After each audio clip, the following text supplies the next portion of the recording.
Hi అండి. నేను మీ లత. అందరూ బాగున్నారా? అందరూ బాగుండాలి, అందులో మేము ఉండాలని కోరుకుంటూ ఈ వీడియో వచ్చేసి అరిసెలండి. సంక్రాంతి పండగకి అందరూ అరిసెలు చేసుకుంటారు కదా, అందుకని అరిసెలు చేసి చూపిస్తాను, చూసేయండి. ముందుగా అయితే నేనైతే ఈ లోటాడు బియ్యం తీసుకున్నానండి. ఇవి వచ్చేసి రేషన్ బియ్యం అండి. రేషన్ బియ్యం అయితేనే అరిసెలకు బాగుంటాయండి. మామూలుగా మనం రైస్ వండుకునే బియ్యం అయితే అంతగా బాగుండవండి. రేషన్ బియ్యమే బాగుంటాయి ఎప్పుడైనా అరిసెలకి. అవి రేషన్ బియ్యం ఒక లోటాడు తీసుకొని నేను శుభ్రంగా చెరిగేసుకొని, అందులో దుమ్ము అవి ఉంటే చెరిగేసుకొని శుభ్రంగా 3 సార్లు అయితే కడిగేసుకొని, మళ్ళీ ఒకసారి నీళ్ళు పోసుకొని నానబెట్టేసుకోవాలండి. చూస్తున్నారు కదా, 3 సార్లు వాష్ చేసాక ఇలాగ పక్కన పెట్టేసుకోవాలండి. ఇది నేను పొద్దున్నే నానబెట్టానండి. ఇది మళ్ళీ సాయంత్రం అండి. సాయంత్రం కూడా మళ్ళీ ఒకసారి కడుక్కోవాలండి మనం బియ్యాన్ని, లేకపోతే వాసన వచ్చేస్తాయి. మళ్ళీ వాష్ చేసి పక్కన పెట్టేసుకున్న తర్వాత ఇది మళ్ళీ మరుసటి రోజు పొద్దుటే అండి. అవి మళ్ళీ ఒకసారి కడిగేసుకొని మనం బియ్యాన్ని అయితే వాడేసుకోవాలండి.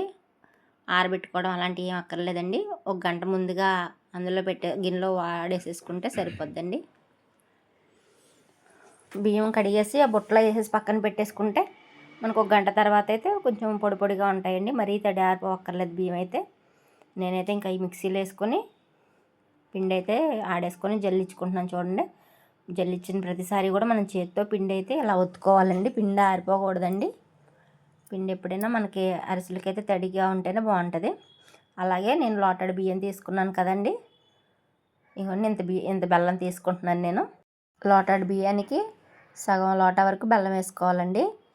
నేనైతే లోటా చూపిస్తున్నాను. మీరైతే ఏ కొలత పెట్టుకుంటే ఆ కొలతతో నిండుగా బియ్యం ఒకటి వేసుకున్నాం అనుకోండి, దాంతో సగం బెల్లం తీసుకుంటే సరిపోద్దండి. మనం ఏ కొలత అయితే పెట్టుకుంటామో ఆ కొలతలో నిండా బియ్యం తీసుకున్నప్పుడు దానికి సగం బెల్లం వేసుకుంటే సరిపోద్దండి. నేనైతే ఈ బెల్లాన్ని అయితే ఇందులో కుక్కర్లో వేసుకొని ఓ చిన్న గ్లాసుడు వాటర్ అండి, మన టీ గ్లాసులు ఉంటాయి కదా, టీ గ్లాస్తో ఒక గ్లాసుడు వాటర్ వేసుకున్నాను నేను. మనకైతే బెల్లం అంతా కరిగిపోయిందండి. కరిగిపోతే ఇంక అందులో నలకలు అవి ఉంటాయని చెప్పి నేనైతే వడకట్టాను. చూడండి, కొంచెం పీచులు అలాంటివి ఉంటాయి కదా, అవన్నీ వచ్చేసాయి.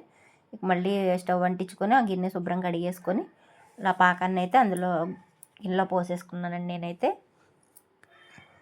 మన పాకం వచ్చేటప్పుడు కొంచెం తిప్పుతానే ఉండాలండి. తిప్పకపోతే పాకం మనకు సరిగా రాదండి. అందుకే తిప్పుకుంటూ ఉండాలి. ఇంక పిండి కూడా ఆరిపోకుండా ఇంకా ఇప్పుడే కలుపుతాం కాబట్టి నేను ఇంకా మూత ఏది పెట్టలేదండి పిండి మీద. మనకైతే పాకం వస్తుందో లేదో టెస్ట్ చేసుకోవాలండి. ఇప్పుడు పాకం అయితే ఇంకా రాలేదులే కానండి, చూస్తున్నాను. మనం అరిసెల పాకంలో నువ్వులు కూడా వేసుకోవాలండి. ఇంకా పాకం అయితే మనకు రాలేదు. ఇప్పుడు మళ్ళీ చూస్తున్నాను చూడండి.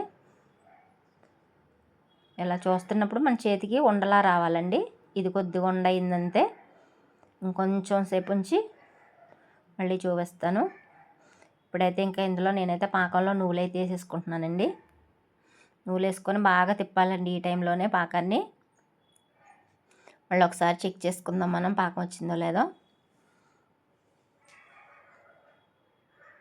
ఒకసారి పాకం అయితే చెక్ చేస్తాను చూడండి. చూస్తున్నారు కదా, ఇప్పుడైతే మనకి పాకం చేతితో తీసుకుంటుంటే ఇలా ఉండ రావాలండి. ఇంకా ఇప్పుడైతే మనకి చూసారు కదా నా చేతిలో ఉండ ఎలా ఉందో, అలా అయితే వచ్చినప్పుడైతే అరిసెలు మనకి బాగా వస్తాయండి. అలా ఉండకట్టాలండి పాకం ఎప్పుడైనా. ఇంకా పాకం అయితే వచ్చేస్తుందండి మనకి. ఇందులో నేనైతే నెయ్యి వేసుకుంటున్నానండి. కొంచెం బాగుంటుందండి నెయ్యి వేసుకుంటే అరిసెలకి. ఇంకా పాకం వచ్చేసింది కాబట్టి పిండి వేసుకుంటా ఇలా తిప్పుకుంటున్నానండి. పిండి అంతా బాగా కలిసేలాగా తిప్పుకోవాలండి. ఉండలు కట్టకుండా తిప్పుకోవాలి పాకాన్ని. ఇది నేను ఒక్కదాన్నే చేశానండి, ఎవరి సాయం లేకుండా. కొద్దిగా కాబట్టి ఎవరి సాయం లేకుండా ఒక్కొక్కరు కూడా చేసుకోవచ్చండి. వంటరాని వాళ్ళు కూడా చూసి ఈ వీడియో చూసి ఫస్ట్ టైం అయినా అరిసెలు చక్కగా పర్ఫెక్ట్గా వచ్చేలా చేసుకోవచ్చండి. చాలా బాగా వస్తాయండి అరిసెలు అయితే.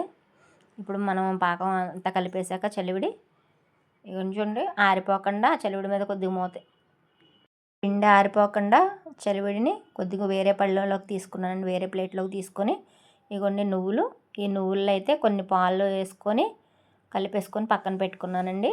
ఎప్పుడైనా సరే పొడి నువ్వుల కన్నా పాలు కానీ చిలికిన మజ్జిగ కానీ వేసుకొని నువ్వుల్లో తడి పొడిగా పెట్టుకున్నట్టయితే మనకి అరిసి ఒత్తుకున్నప్పుడు కూడా ముకుళ్ళు వేసిన నువ్వులు ఊడవండి, లేకపోతే నువ్వులంతా రాలిపోతూ ఉంటాయి.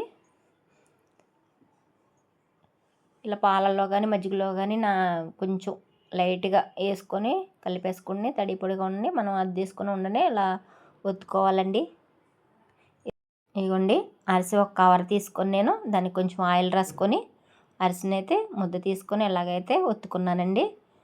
ఇది వీడియో తీయటానికి ఎవరో లేరని చెప్పి ఒక్క చేత్తోనే చేసుకుంటా మీకు వీడియో చూపిద్దామని వీడియో అయితే తీస్తున్నానండి.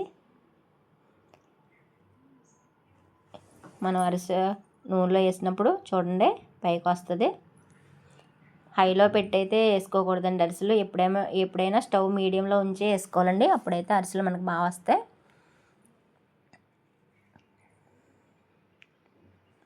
చూడండి అరిసె ఎలా పొంగుతుందో. ఈ అరిసెలు అయితే పూరీలు పొంగినట్టు పొంగేయండి. అలా వస్తేనే ఎప్పుడైనా అరిసె మనకి పర్ఫెక్ట్గా వచ్చినట్టు. చూస్తున్నారు కదా, చూడండి అరిసె అయితే మనకి ఎలా వచ్చిందో. ఇలా రావాలండి అరిసెలు ఎప్పుడైనా సరే. ఇలా వస్తేనే మంచి టేస్ట్ ఉంటాయి, మనకు అన్నీ కుదిరినట్టు అండి ఇలా వచ్చినట్టయితే. చూసారా, నువ్వులు కూడా పాలల్లో కలిపి తడి పొడి కలిపి అద్దినాం కాబట్టి ఒక్క నువ్వు పప్పు కూడా ఎక్కడ ఓడలేదండి ఆయిల్లో. చాలా నీట్గా వచ్చింది మనకి అరిసె అయితే. ఈ రంగు వస్తే సరిపోద్దండి మనకు అరిసెలు ఎప్పుడైనా సరే. గోల్డ్ కలర్ రావాలండి అరిసెలు. ఈ కలర్ వస్తే సరిపోద్దండి. ఇప్పుడు దీన్ని అయితే తీసేసుకుంటున్నాను నేను. ఎవరైనా మన వీడియోని ఫస్ట్ టైం చూసినట్లయితే లైక్ చేసి షేర్ చేసి సబ్స్క్రైబ్ చేసుకొని మీ ఫ్యామిలీకి ఫ్రెండ్స్కి కూడా షేర్ చేయండి, సపోర్ట్ చేయండి. చూసారు కదా అరిసె అయితే మనకి ఎలా నొక్కుకోవాలండి. ఏదన్నా అందులో ఆయిల్ అయ్యి ఉంటే మనకి వచ్చేస్తుందండి. పళ్ళెం పెట్టుకొని అందులో ఈ స్టాండ్ పెట్టుకొని నొక్కేసుకోవాలండి. ఈ అరిసెలు ఒక్కొక్కళ్ళు ఉన్నవాళ్ళు కూడా చాలా సింపుల్గా ఈజీగా చేసుకోవచ్చండి. నేనైతే ఒక్కదాన్నే చేసుకుంటున్నానండి, ఎవరో లేరు. చూసారా అరిసె ఎలా ఉందో. చాలా బాగా వచ్చాయండి అరిసెలు అయితే.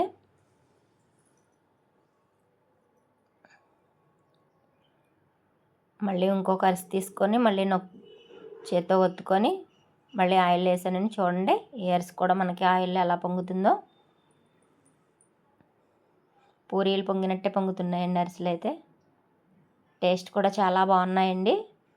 నేను చూపించిన విధంగా ఆ కొలతలతో అలా చేసుకున్నట్టయితే మీకు చాలా సింపుల్గా అరిసెలు అయిపోతాయండి. పాడవను కూడా పాడవు. చాలామంది అరిసెలు వండాలంటే అమ్మో అరిసెలు అని భయపడతారు, కానీ ఈ ప్రాసెస్లో చేసుకున్నట్టయితే చాలా సింపుల్గా అయిపోతాయండి. ఒకసారి ఎవరైనా ట్రై చేయకపోతే ట్రై చేసి ఎలా వచ్చాయో నాకు కామెంట్లో కూడా తెలియజేయండి.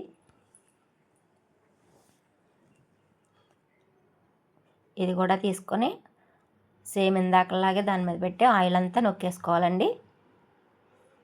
ఇంకా అన్ని అరిసెలు కూడా ఇదే విధంగా చేసుకోవాలి మనం. ఈ నిమ్మకాయ సైజ్ అంతా సరిపోద్దండి అరిసెలకి. ఇంకా అన్ని అరిసెలు అలాగే వేసుకోవాలండి.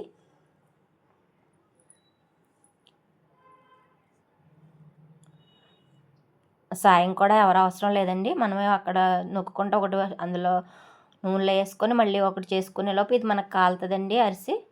అప్పుడు పక్కగా తిప్పుకొని ఇది తీసేసి మళ్ళీ చేసుకున్న అరిసి మళ్ళీ అలా వేసుకోవచ్చండి సిమ్లో. ఒక్కొక్కళ్ళు ఉన్నవాళ్ళు కూడా చాలా సింపుల్గా చేసుకోవచ్చండి ఈ అరిసెలు అయితే. చూడండి నాకు అన్నీ చేసేసరికి ఇంచుమించు 25 అరిసెలు అయితే అయ్యాయండి. చూసారు కదా ఎంత బాగున్నాయి అరిసెలు అయితే. చూస్తుంటేనే తినేయాలనిపిస్తుంది కదండి.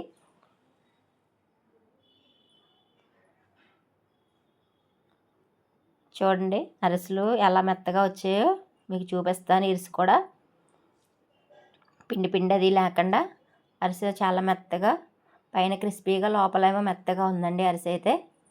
చాలా బాగా కుదిరేయండి అరిసెలు అయితే. చూస్తున్నారు కదా. థ్యాంక్ యూ అండి. Please subscribe my channel.